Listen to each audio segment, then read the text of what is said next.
really what got me going was looking to Plato initially. And I saw him, as I do now see him, as a Pythagorean and Eleusinian initiate of the mysteries. I realized pretty early on he had to keep his mouth shut. He really couldn't even introduce the mathematical principles of music, but it now looks like the dialogues are actually coded with Pythagorean music. Jay Kennedy here at the University of Manchester essentially figured that out. But also his puzzles that he presented were intended to present the reader of his dialogues with the opportunity to retroduct, use novel reasoning, kind of the right hemispheric way of approaching logic. It's not deduction, it's not induction. So it's not a downward movement from premises. Rather, it's from the observations, particularly anomalous observations, to abduct a solution, as Einstein did with, for example, the black body radiation, photoelectric effect, and specific heats. There's a good example of abduction where everybody else was kind of ignoring them, but he put them in the pressure cooker here, and then through visualization and the kind of, intuitive leap, that's where, from my understanding, the relativity theory really, he grasped it and saw that that would be a solution to all three of those anomalies simultaneously. And you look at Kepler, you look at Bohm, you look at yourself, you look at you people looking at these puzzles and then getting these incredible hypotheses that where the universe, if you ask the right questions, my thinking is you'll get the answer. And the answer is quite simple, as you're pointing out. It's shockingly simple, and it's golden. But we kind of confound things, and we're not open to this. But some scientists, some thinkers who have more of an aesthetic approach to things and an open heart tend to see those things. So what I found Plato doing was presenting problems, puzzles, anomalies, apparent contradictions, to try to invoke or evoke, get the reader of the dialogues, like the member of the academy, to come up with a solution to the puzzle, whether it's doubling the cube or give me a hypothesis that explains this somewhat erratic motion of the heavens. Those are all attempts at that. And when you take the Timaeus and the Republic, you put those two together. In the Republic, the puzzles really, I've already mentioned, they revolve around the divided line and then the cave and trying to figure out what Plato was really up to, particularly the divided line. But in the Timaeus, which really was a borrowed work, some people even claim plagiarized from the works of the Pythagorean Timaeus, Plato, that's his cosmological account. And of course, you have the 5 regular solids. And 4 of them he would depict as being like the tetrahedron would be fire, and the cube would be the earth, and the icosahedron water, and the tetrahedron or the octahedron air. But and again, these are kind of mythic approaches. They're a mythology, but they have deep meaning. And so the 5th solid, which sometimes was looked at as the ether, was also the cosmos, and the 12 faces with the pentagons. But the odd thing was, he gives you the triangles to create the equilateral triangles, namely root 3, and he gives you the root 2, square root of 2, to get your square faces making up the cube, but he doesn't give you any triangle. He leaves it in fact, it's totally silent as to the construction of the dodecahedron. It is almost obvious by its absence. It should invoke in people, wait a minute, why is this that it's missing? Well, it's missing because the moment you try to figure that out, you have to move into the golden ratio. You're forced into understanding it. And of course, Hippasus, who did reveal the structure of the dodecahedron, which you brought up earlier, actually, he did lose his life. They put him in a boat. They sent him out to sea. If it weren't for him, we'd still probably be a bit in the dark. We'd be struggling, at least for a while. But that's what Plato was doing. So the Timaeus begins 1, 2, 3. But where, my dear Timaeus, is the fourth of those who were here yesterday with us? Well, what's happened is one of the people who were present the day before is now missing. He's become sick. But when you study Speusippus, the nephew of Plato who took over the academy when Plato died, and you look at his Pythagorean number writings, which we have fragments of, the 1 was represented by the equilateral triangle, all sides equal. The 2 was represented by root 2, the diagonal of a square. The 3 was root 3 when you bisect the equilateral triangle. And Plato gives us those, and the 1 is kind of in the background always, but the 4th is missing. How do you construct the pentagon to get your dodecahedron? It couldn't, and so again, it's absent conspicuously. So what Plato then says is these are the elements which we build the cosmos up through these solids. But anyone who can give us a more primitive element, a more perfect form, we will give the prize to. We will give the, what does he say? Not the crown, but the palm. We'll give the palm to, not as an enemy, but as a friend. Hint, hint, hint. He's asking you to abduct the solution to the dodecahedron. Then he says another thing extremely important. He says, because throughout the dialogues, there's this problem. You see it in the Parmenides, at 133 in the Parmenides, where it's called the worst difficulty argument. If you have something that's immaterial and something material, how can you bond them together? Hermes has already told us, as above, so below, and as below, so above. But Plato in the Timaeus says you need a third factor. And the third factor is a mean, but it's not arithmetic and it's not harmonic, it's geometric. And so the geometric mean becomes the key to Plato's system of bonding, again, kind of mythically, his intelligible with his sensible realm, and it lies at the level of dianoia, the intermediate realm, where the hints are, and it's obvious, that is occupied by the mathematicals, which are like the forms, they're perfect, but they're multiple.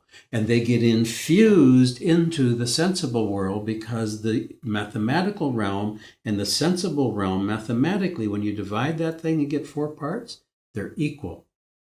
And those actually, in illumination, you see how they overlay. So the point is, Plato gave us the secret in terms of the geometric mean, and that's the only way you can get proportion immediately from a single ratio, an immediate cut. So in the Republic, take a line, even tells us to cut it unevenly.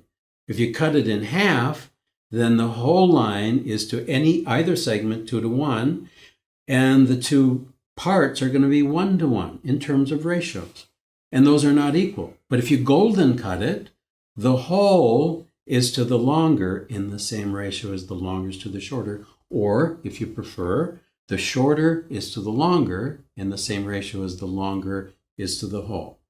At Notre Dame, there was someone by the name of Sayer who presented a puzzle, and it's a brilliant problem or puzzle that I called the Sayer Challenge. It's Kenneth Sayer, a wonderful professor of philosophy and of Plato.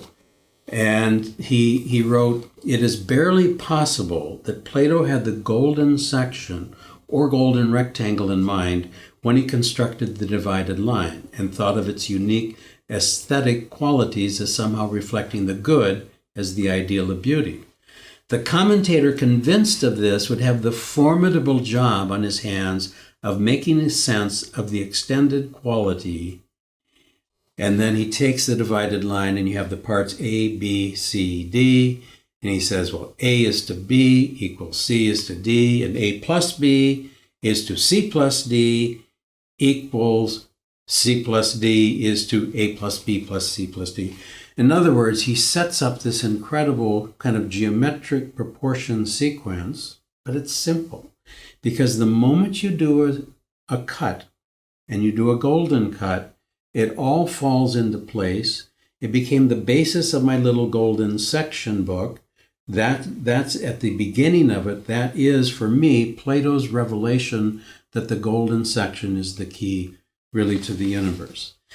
Now, the other thing that I should probably say, and we'll make this fairly short, that is that it's interesting if you take and you consider biology, and you consider the phyllotaxis that you mentioned earlier. Phyllo is leaf, taxis is arrangement. And the question is, how do leaves or buds, how do things spiral? How do they grow on a stem? Well, there's distichus at 180 degrees, like corn. There's whorled, where it goes at right angles in 4 directions. So you look at the top of the plant, and you see this beautiful fornus called whorled. But the majority of plants use spiral phyllotaxis, where the angle, that what's called the divergence angle or the genetic angle, approximates 137.5 degrees. Well, what's interesting is if you take 360 degrees in a circle and you golden cut it so that you have 2 segments, your segments are going to be 222.5 degrees and 137.5 degrees. Well, then we ask ourselves, well, why did they use measurement with yardsticks? And of course, we've gone metric. I'm not saying metric is bad, because I like the number 10 and multiples thereof, and the decad of the Pythagorean. But there seems to be a reason why they use 36 inches. So if you take a yardstick of 36 inches, you golden cut it, you're going to find that you have 22.25 inches, or 22.25 inches. And the other segment is going to be 13.75 inches, or 13.75 inches. So in essence, if you multiply times 10, the 36, 360 degrees, like a circle, here's your 137.5 degrees. This is your winding number of nature. And then it is to the 222.5 degrees, or 22.25 inches. You've got the same thing. And now here's the solution. Yes, when you do the golden cut, it is true that you're starting out with unity. That means your segments are going to have to be smaller than 1, and I agree. So you're going to have 0.6180339, then you're going to have 0.319, etc. You'll have it smaller. However, when you ask yourself what is the ratio of the whole to the longer part, it's going to be, now this becomes, if this now becomes unity or 1, this is 1.618 is to 1, as 1 is to 0.618. So what's happening is 1 becomes the geometric mean. It's maybe, I don't want to go out on the limb, but the Neoplatonists taught the Christians the golden mean. They taught them about the Trinity. I'm not arguing for any Trinity, whether it's Brahma, Vishnu, or Shiva, but there is an interesting relationship. So this now is 1.618, and this becomes 0.618. The 1 has transferred itself into the middle member. So now another sense of 1. So 1 becomes the geometric mean between the lesser 0.618 and the greater 1.618. If you subtract 0.618 from 1.618, you get 1. If you multiply these two together, you come back to 1. Here's your 1, and the greater and the lesser, or what's called the indefinite dyad. When you adjust these, you find it actually in a fragment where you can actually you turn the indefinite dyad into the numerical dyad simply by subtracting these two and adding unity. So out of these, the number 2 arises. Of course, the other thing is, if you take now these, if you assume this is 1.618 and this is 0.618, again, rounded off, they're actually going to infinity, and you take the powers of this golden series, it's almost by magic you manufacture 2, 1, 3, 4, 7, 11, 18, you get the Lucas numbers, which you find in nature not as often as Fibonacci, but I argue that they are actually more special. They're closer to divinity. They're closer to the actual functions that go on here.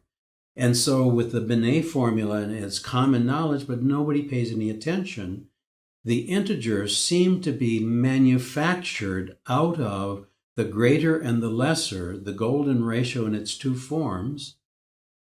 And all numbers actually are functions of the golden mean number system. So the last thing to mention, and then we'll kind of turn it back to you, is it's easy to create a golden calipers. And the other thing that I should mention before I go on was this business about the macro and the micro. What we find in nature with the phyllotaxis is also true, and Kepler was right, with the orbits of the planets and even their sizes. When John Martineau, the editor of the Wooden Books, wrote his little book of coincidence, he took the mean orbits of the planets and their mean diameters. And suddenly it turned out that Kepler was right. Root 2, square root of 3, root 5, golden mean relationships galore. If you take the position of Venus over an 8-year period and you mark it off and connect up to all the dots, you get a pentagram. You get a 5-fold rosette. So the 8 years on Earth giving this 5-fold rosette turns out to be 13 years on Venus. 13, 8, 5, just like the microtubules, 13 filaments, 8 spiraling one way, 5 the other. The other thing is, take Mercury.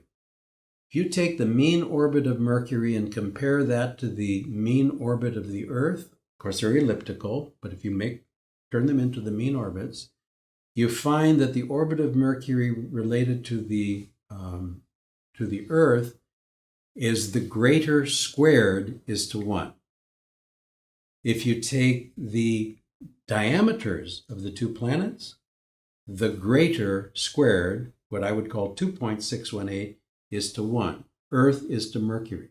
There's a harmonics that Pythagoras had noticed, that Kepler had noticed, and just because the orbits are elliptical doesn't mean, in fact, he never gave it up, but it's there. So the other thing is, again, very simply, the canons of human proportion. Ancient Egyptians knew it. In fact, in the oldest dynasty, they used Lucas numbers. In the newer dynasty, more modern, they turned to Fibonacci. If you create a calipers, a golden calipers, where the distance between here relative to here is going to be in a golden relationship. This is my original one that I made years ago. And if you take the phalanges, say, of your finger, and you're talking about the bones now, not the flesh. And this thing is a little bit an old timer, but if I try to do it, even though there's no real points here, if I do that to the distal phalange and go to the medial phalange, I should be able to get the medial in golden ratio, roughly. If I then take the narrow part and again do the similar thing, I should be able to go from the medial phalange to the proximal. I bet this is distal here. Proximal phalange, which is the sum of the previous two. So just like Fibonacci numbers, Lucas numbers, it's additive, and each one is approximately the golden ratio times the previous. That pulse of nature, the golden modular, is true not only in the plant kingdom, the animal kingdom, the planetary, and then on, and even to the suggestion that maybe the universe itself is a Poincaré dodecahedron based upon the anomalies discovered based upon the background radiation. There are a couple of harmonics that didn't fit in. Now, I'm not saying it is, but there certainly is the suggestion that it is a possibility that the universe is itself dodecahedral, much like Plato had suggested.